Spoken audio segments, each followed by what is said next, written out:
Hi, welcome to the Salty Bitter Show, where two roommates just talk about random subjects. We're actually going to talk about which historical figures are still going to be remembered 1,000 years from now. I think we should put this in context because this isn't necessarily an American that's going to be knowing this information. It would be worldwide. When you jump up and say, I can't believe you didn't include Elvis or Michael Jackson or Beyonce, Taylor Swift, the Beatles. They're so big right now, you'd be like, how could you forget or not include a U.S. president in this list? Like they should be all right there. No, it's not for people on this continent. It's basically worldwide. Is that the right context? Yeah, let me add another point. And it's not for historical figures or academics. Those people are going to know more than this list. And the people in the future may know more than this list too, but this list has who we think in 1,000 years from now will be remembered. Well, one more disclaimer though. We're not going to add stuff that could be too controversial right now, like religious figures, because that's too personal for people. And that would be at the top of everybody's list. The first thing is everyone's thinking is, oh, my religion should be right there on top because that's what I picked and it's right. So they all been omitted from the list. The same thing with civil rights leaders. It's the same thing because for each region you're in, they matter the most. You can't really touch that, just like you can't touch religion. I think we have to say these things before we say this list, because then when you hear the list, you'll be like, oh, that kind of makes sense now. So the first one on the list, and these are in no particular order, what general would you remember 1,000 years from now? We both picked Julius Caesar. Why'd you pick Julius Caesar? Well, every school you learn about Julius Caesar. He shaped the Roman Republic. He turned it into an empire. Julius Caesar is like so famous in the historical sense that just being involved with him made you famous. Cleopatra got famous because he was with Julius Caesar. Mark Antony got famous because he was a protege of Julius Caesar. Yeah, it's like hanging out with The Rock now. Yeah, it's like you know The Rock and you automatically have an Instagram account with 1 million views. Like Julius Caesar would be that kind of guy. Right. Now, Napoleon was really high on that list too. No, not that Napoleon. I mean, wasn't he tactically like a better general than Julius Caesar? Well, that's kind of hard here because this is the thing. Julius Caesar fought a lot of civil wars in Rome. So he fought like people who are like just as trained as well as the soldiers, or just as good as the soldiers, the same technologies as the soldiers. Where Bonaparte, France was already the strongest land army in Europe. So he already had the best, plus a bunch of citizens with him. That was a game changer. Back in Napoleon's day, you don't never give a peasant a gun because it would use it against you. But Napoleon, like, they gave everybody a gun, let's all fight. And that was so unheard of that if you have a citizen's army versus a professional army, the citizen army will win just by sheer numbers alone. That's why he was a great technician. Julius Caesar, he had to work what he got versus the best army in the world, which he was fighting against. It was the best versus the best, and he beat them all. France will be saying no. No. Sacre bleu, you dirty American peasants know nothing of history. Good thing this show didn't make me into a French stereotype, no? Okay, number 2, scientist. The scientist I'm going to pick, which is different than you, is not my favorite scientist. Charles Darwin I would be my pick, but I'm not going to pick Charles Darwin. I'm going to pick Isaac Newton. When I worked on a show, every single time I typed up something related to that scientific project, he just popped up. And I had to study it, and it was unbelievably difficult for me because I'm not very good with that kind of stuff. And he just was everywhere. And it just made me realize how important he still is and still will be. Who did you pick? I picked Albert Einstein, and here's my reason. Isaac Newton did accomplish a lot more than Albert, but a lot of people just remember him about that story for the apple tree that didn't happen. But didn't a lot of things historically when we were taught, by Yeah, you had to be an children, academic to know it, though. Like, you had to get into What it. about George Washington and the cherry tree? Yeah, that's also a fake story. What? But what I'm trying to say is that you know about Isaac Newton because you research Isaac Newton. Like, that's how you know how incredible he is. With Albert Einstein, you know how the guy looks like. with the I crazy know. hair, with the crazy troll hair and his tongue sticking out. Like, you know who he is. Also, the equation E equals MC squared. Even though you don't know it, you know he did it. It's so part of the zeitgeist that people are gonna remember that And he was equation. connected with the nuclear bomb. I mean, Isaac Newton deserves to be on top, but this is the thing. And the average right. It doesn't person, mean just because you deserve it, you'll get it. But like the average person doesn't know who Isaac Newton is, except like, oh, the apple treat story. But like, you have to research him for you to appreciate him. It could be because I had to just keep researching it, and it kept bringing me back to the same guy. And you might be right. I'm gonna stick by the Newton dude. So The Newton dude, they call him that in college. right. They named a cookie after him even, and they named a salad after him. Yeah, when Julius Isaac Caesar. Newton went to college, like, oh, that's a Newton dude, man. I expect great things for the Newton dude. So everywhere we're picking, there's a confectionery or some sort of, meal that's been made after them. So number 3, inventor. We both agree on this one. There's a lot of inventors. I mean, Yeah, there's so many of them. Henry Ford, he shaped the world with his assembly invention. assembly line, yeah. Assembly line. I mean, it wasn't the car, it was the assembly line. And the Wright brothers. I mean, a Wright lot of people brothers, would be yeah. going, how can you not include an airplane, which has changed the world so much? Or Turing machine, which is the birth of our computers. Yeah, Alexander Graham Bell, telephone, Tesla. But we both agree 1,000 years from now, it's going to be, I think, Thomas Edison. Yeah, I think Thomas Edison. I mean, I do think they'll know the Wright brothers too, but it's one of those you got to pick one. I would say Thomas Edison because we use a light bulb every day. Not a lot of people use an airplane every day. Or That's they right. don't use an airplane every day. And that's what we talked about. And then mass communication and then sound recording. And last but not least, Edison invented motion pictures. And here's the first images ever recorded on film. Don't expect much. What am I looking at here? It's supposed to be a person, but the optics back then weren't the best, so there was no 8K yet. It looks like the way I see it when I just woke up 2 seconds ago. This was a hard one. Royalty. We were considering Henry VIII because of his Church of England. Without him, we wouldn't have America because people immigrated because of that. Louis XIV of France, that also was a big consideration. Or Queen Victoria. Like, she was the most beloved queen ever during her time. But I think out of all of that, for me, would be Tutankhamun, King Tut, because his artifacts, everything that was left behind, it's connected to the pyramids and the Sphinx. And when you see that in the museum, it's something that's really old and special, and I've seen it. I can't think of anyone else. I mean, we're still talking about him. He was discovered in 1922 by Howard Carter. We could be wrong on this list too, but I still think 1,000 years from now, people are going to be talking about him. What do you think? I actually choose Alexander the Great here. He influenced Western culture. He was so famous that there's cities named after him still to this day, Alexandria. And the thing is that if you go to school, who are they going to talk more about? They're going to talk about Alexander the Great, for sure. And again, I think from the Egyptian pharaohs, and he was not the most famous one by any means. He just was the luckiest one. That nobody found his Nobody goods. grave robbed. Yeah, they didn't find his stuff. Condo made a stoner. Musician. We both said it at the same time, I think. Didn't we? Yeah, That one? it was pretty easy. Music is really subjective and dated. And so right now people are thinking, yeah, but Aretha Franklin, Ray Charles, I mean, they're amazing. How could you not recognize it? But 1,000 years from now, they're not going to know who any of these people are, especially us. Yeah, here. It's like, so I think it's classical. Wolfgang Amadeus Mozart. Oh, Amadeus. Yep. Falco called it.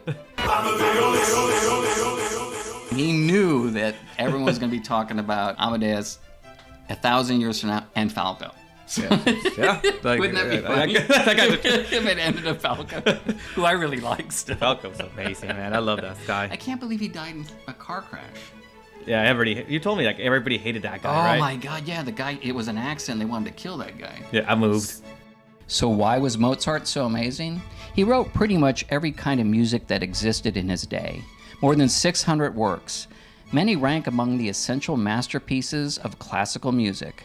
He really was a brilliant genius, and his mind to orchestrate music is unparalleled. He can actually listen to a song and actually play it by ear, just for the first few seconds of it. Philosopher.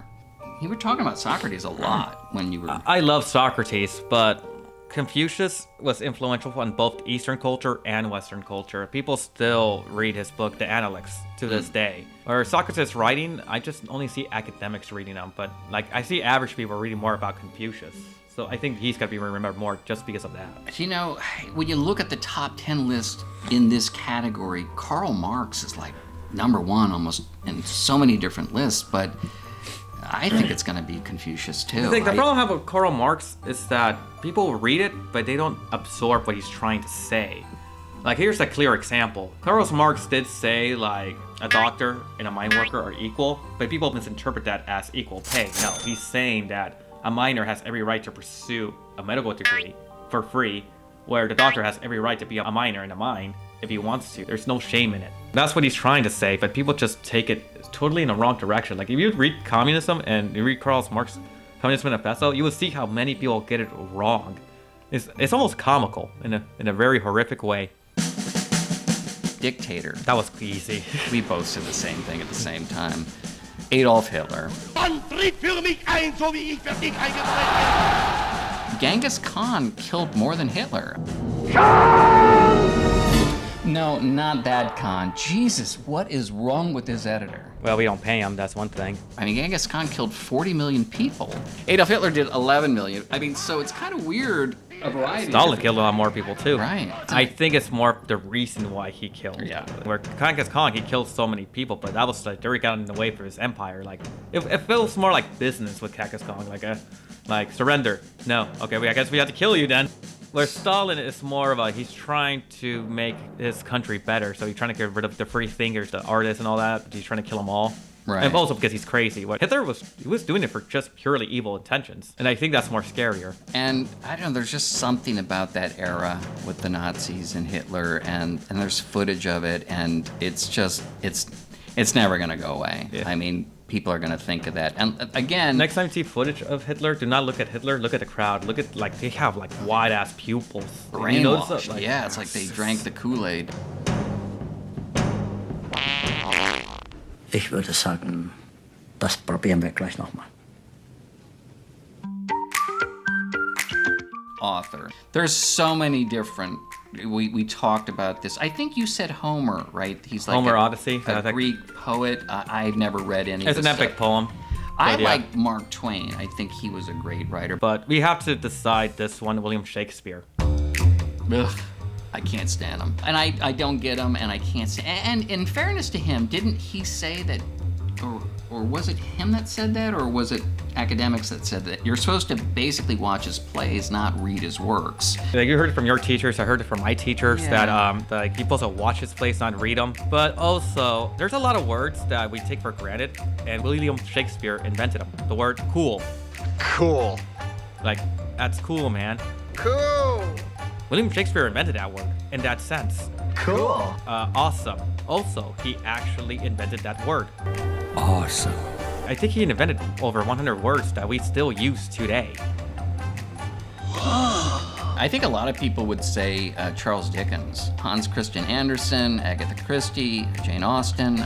There's so many, Ernest Hemingway. You know, it's what you like, too, but I think people will know, even people who don't read his work, know who he is. Doobie doobie doobie, to be or not to be. Shooby doobie doobie Shakespeare.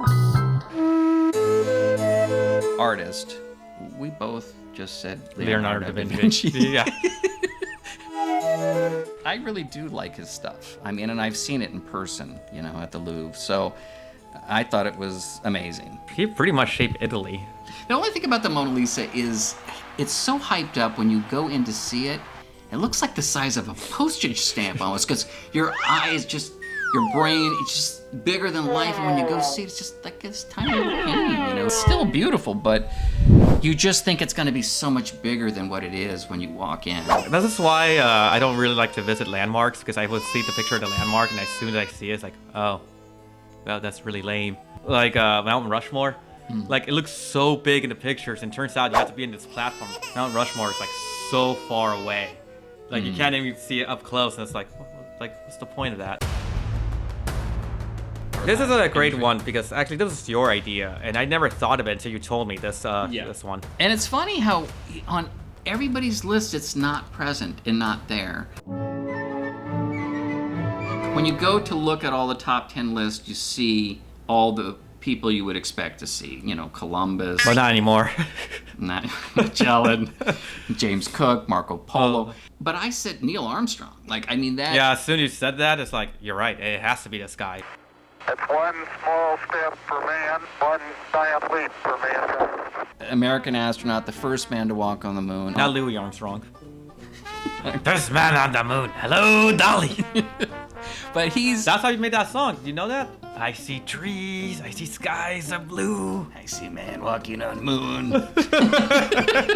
I didn't know he said that in that song. No, It got cut in the final cut in that song. like it will in this. Liftoff. We have liftoff. I think Neil Armstrong will be still discussed 1,000 years from now, because when they have moon bases and they're going to Mars... There's gonna be a statue of him. Guaranteed there's gonna be a statue of him. Well, thank you, boys. I do appreciate the sentiment.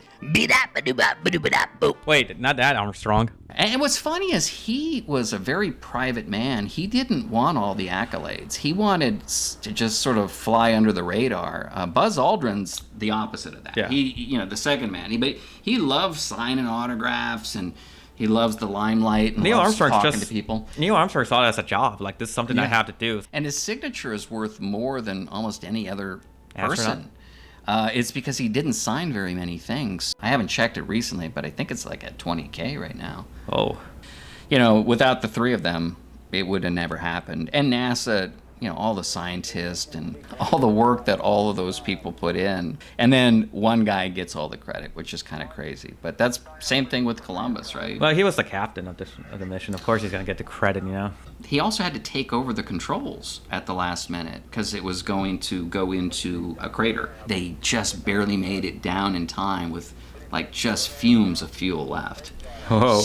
I mean, that's pretty macho. Say, let me take this, I know what I'm doing, even though no one's ever done this before. I got this. And there's no rescue mission. We didn't have a backup vehicle waiting. The president actually had a speech ready just in case they die. Because of what you have done, the heavens have become a part of man's world. So that's the list. So that... This is gonna be a great blooper reel for the Facebook page. This was hard. This was such a difficult subject. it really to do. was. I mean, I regretted it right when we started working on it. And we're supposed to do fun stuff. This was difficult. And people are going to be screaming at us saying, "You guys suck. You don't know shit." Blah blah blah blah blah. It's like, you know, it doesn't matter. It's like, you know, just write it in the comments because he'll read it and he'll love it. And so that's the top 10 list of who we think you'll remember 1,000 years from now. Thanks. Peace.